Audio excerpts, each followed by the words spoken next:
ఏపీలో 5 MLA quota MLC స్థానాల ఎన్నికలకు ఇవాళ నోటిఫికేషన్ విడుదల కానుంది. మొత్తం 5 సీట్లకు మార్చి 20వ తేదీన పోలింగ్ జరగనుంది. మార్చి 10న నామినేషన్ల స్వీకరణకు తుది గడువని ఈసీ తెలిపింది. ఇక 11న నామినేషన్ల పరిశీలన, 13వ తేదీన నామినేషన్ల ఉపసంహరణకు చివరి తేదీగా ఈసీ తెలిపింది.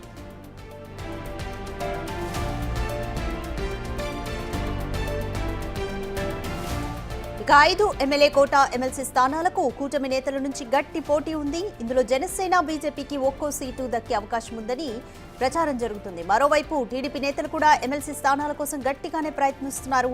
ఇక టీడీపీ నుంచి ఎమ్మెల్సీ రేసులో యనమల రామకృష్ణుడు ముందు వరుసలో ఉన్నారు. ఆ తర్వాత దేవినేని ఉమా పేరు కూడా వినిపిస్తోంది.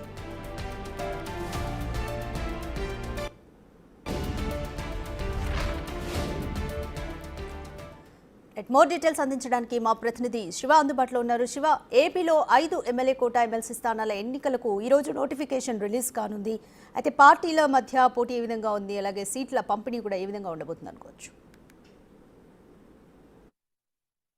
మొత్తం మీద చూసుకుంటే ఆంధ్రప్రదేశ్లో ఎమ్మెల్యే కోట ఎమ్మెల్సీ ఎన్నికల నోటిఫికేషన్ మరికొద్దిసేపట్లో విడుదల కాబోతుంది. మార్చి 3వ తేదీ నుంచి, అంటే ఈ రోజు నుంచి కూడా ఈ నెల 10వ తేదీ వరకు నామినేషన్లకి గడువు ఉంది. 11వ తేదీన పూర్తి స్థల స్క్రూటినీ ఉంటుంది. 13న విత్డ్రా, అలాగే 28వ తేదీన పోలింగ్ ఉంటుంది. అంటే దాదాపుగా ఆంధ్రప్రదేశ్కి సంబంధించి ఎన్నికలు ఉండే అవకాశం లేదు. ఇనానిమస్గా ఎన్నికలు జరిగే అవకాశం లేదు. ఎందుకంటే వైఎస్ఆర్సీపీకి ఇక్కడ ఆశించిన స్థాయిలో, అంటే ఏదైతే ఒక ఎమ్మెల్యేకి సంబంధించి ఎమ్మెల్సీ ఎన్నిక ఉంటే 22.75, అంటే 23 మంది ఎమ్మెల్యేల మద్దతు కావాలి. కానీ వైఎస్ఆర్సీపీకి 11 మందే ఉన్నారు కాబట్టి సో ఎమ్మెల్సీ ఎన్నికల్లో వైఎస్ఆర్సీపీ పోటీ చేయట్లేదు.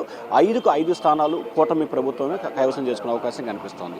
ఈ 5 స్థానాలకు సంబంధించి కూడా కూటమిలో దాదాపుగా 15 మంది అభ్యర్థులు బరిలో ఉన్నారు. దాదాపుగా డజన్ మంది ఆశావాహులు క్యూ కడుతున్న పరిస్థితి కనిపిస్తోంది. తెలుగుదేశం పార్టీ నుంచి మాత్రం ఈ సంఖ్య భారీ స్థాయిలో కూడా చేరుకున్న పరిస్థితి కనిపిస్తోంది. ఇంకా భారతీయ జనతా పార్టీకి ఒకటి, జనసేనకు ఒక స్థానం ఇవ్వాలని చెప్పి కూడా దాదాపుగా కూటమి ప్రభుత్వం, అంటే 3 పార్టీల మధ్య ఒక నిర్ణయానికి వచ్చినట్టు తెలుస్తోంది.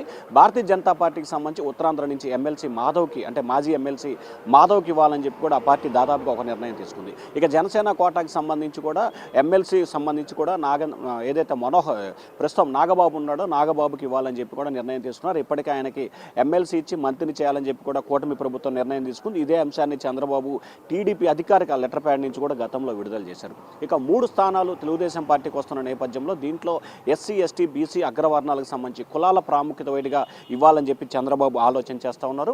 3 ఎమ్మెల్సీ స్థానాలకు సంబంధించి ఒకటి జనరల్, ఒకటి బీసీ, ఒకటి ఎస్సీకి ఇవ్వాలనేది టీడీపీ ఆలోచన కనిపిస్తోంది. ఒకవేళ భారతీయ జనతా పార్టీ ఇటీవల రాజ్యసభ ఎన్నికలకు సంబంధించి కూడా ఒక ఖాళీ ఏర్పడింది విజయసాయిరెడ్డిది. అది గనక రాజ్యసభ స్థానం విజయసాయిరెడ్డి బీజేపీ గనక తీసుకుంటే 4 ఎమ్మెల్సీ స్థానాలు టీడీపీకి వస్తాయి. టీడీపీ కూడా 4 ఎమ్మెల్సీ స్థానాలు కావాలని చెప్పి కూడా పట్టుబడుతుంది. ఒకవేళ భారతీయ జనతా పార్టీ ఒక ఎమ్మెల్సీ తీసుకుంటే 3 వస్తాయి. దాదాపుగా తెలుగుదేశం పార్టీ కూడా 3 స్థానాలకే నిర్ణయం తీసుకుంది. దీంట్లో ప్రధానంగా ఎస్సీకి సంబంధించి కూడా గత కొంతకాలంగా తెలుగుదేశం పార్టీ క్రియాశీలంగా వ్యవహరిస్తూ దాదాపుగా తెలుగుదేశం పార్టీలో ఏ సమస్య ఉన్నా నేనున్నా అంటూ కూడా వర్ల రామయ్య ఉన్నారు. ఆ తర్వాత ఎస్సీ సామాజిక వర్గానికి సంబంధించి కూడా జవహర్ ఉన్నారు. ఆయన గత ఎన్నికల్లో టికెట్ని త్యాగం చేశారు. ఎందుకంటే ఆయన గతంలో కొవ్వూరు, ఆ తర్వాత తిరువూరు నుంచి పోటీ చేసి కూడా ఆయనకు మొన్నటి ఎన్నికల్లో టికెట్ ఇవ్వలేదు. నామినేటెడ్ పోస్టుల జాబితాలో కూడా ఆయనకి ఏమీ ఇవ్వలేదు. కాబట్టి జవహర్ అలాగే వర్లరామయ్య వీరిద్దరిలో కూడా ఒక పేరును ఖరారు చేసే అంశాన్ని కూడా టీడీపీ అధిష్టానం పరిశీలిస్తుంది. అయితే జవహర్ వర్లరామయ్యతో పోల్చుకుంటే జవహర్కే కొంత ఎక్కువగా అవకాశం, ఎందుకంటే వర్లరామయ్య కుమారుడు మొన్న పామూరు అభ్యర్థిగా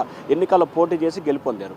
ఇక బీసీ సామాజిక వర్గానికి సంబంధించి చూసుకుంటే బేదా రవిచంద్ర పేరు ప్రముఖంగా వినిపిస్తా ఉంది. దాంతోపాటుగా యనమల రామకృష్ణుడు, అలాగే ఇటీవల వైఎస్ఆర్సీపీకి రాజ్యసభ స్థానానికి రాజీనామా చేసిన మోపిదేవి వెంకటరమణ కూడా ఎమ్మెల్సీ స్థానని చెప్పి అప్పట్లో హామీ ఇచ్చారు. సో బీసీ సామాజిక వర్గానికి సంబంధించి కూడా ముందు వరుసలో అయితే యనమల రామకృష్ణుడు, అలాగే మోపిదేవి వెంకటరమణ, ఆ తర్వాత బీదా రవిచంద్ర. అయితే ఎమ్మెల్సీకి సంబంధించి యనమల రామకృష్ణ పదవి కాలం ముగుస్తుందో ఆయనకి ఇస్తారా లేదా అనేది ఇప్పుడు క్వశ్చన్ మార్కమే. ఎందుకంటే ఒక కుటుంబానికి ఒకే పదవి అనే నినాదం ప్రస్తుతం టీడీపీలో కొనసాగుతున్న నేపథ్యంలో ఇప్పటికీ యనమల రామకృష్ణుడు కుమార్తె ఎమ్మెల్యేగా ఉన్నారు, ఆయన అల్లుడు ఎంపీగా ఉన్నారు, ఆయన వియ్యంకుడు ఎమ్మెల్యేగా ఉన్నారు. సో ఆయన కుటుంబానికి సంబంధించి ఇప్పటికే 2 ఎమ్మెల్యేలు 1 ఎంపీగా ఉన్న నేపథ్యంలో ఆయనకి ఇచ్చే అవకాశాలు చాలా తక్కువగా ఉన్నాయి.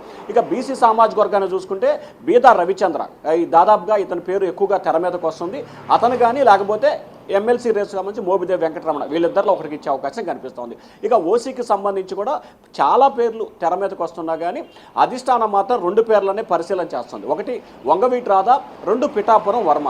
వీరిద్దరిలో ఒకరికి ఇచ్చే అవకాశాలు కనిపిస్తున్నాయి. అయితే పిఠాపురం వర్మకి సంబంధించి పవన్ కళ్యాణ్ కోసం సీటు త్యాగం చేశాడు కాబట్టి ఆయనకి ఇవ్వాలని ఒక ప్రపోజల్. అలాగే వంగవీటి రాధా విషయంలో 2019లో వైఎస్ఆర్సీపీ వదిలిపెట్టి టీడీపీలో చేరారు.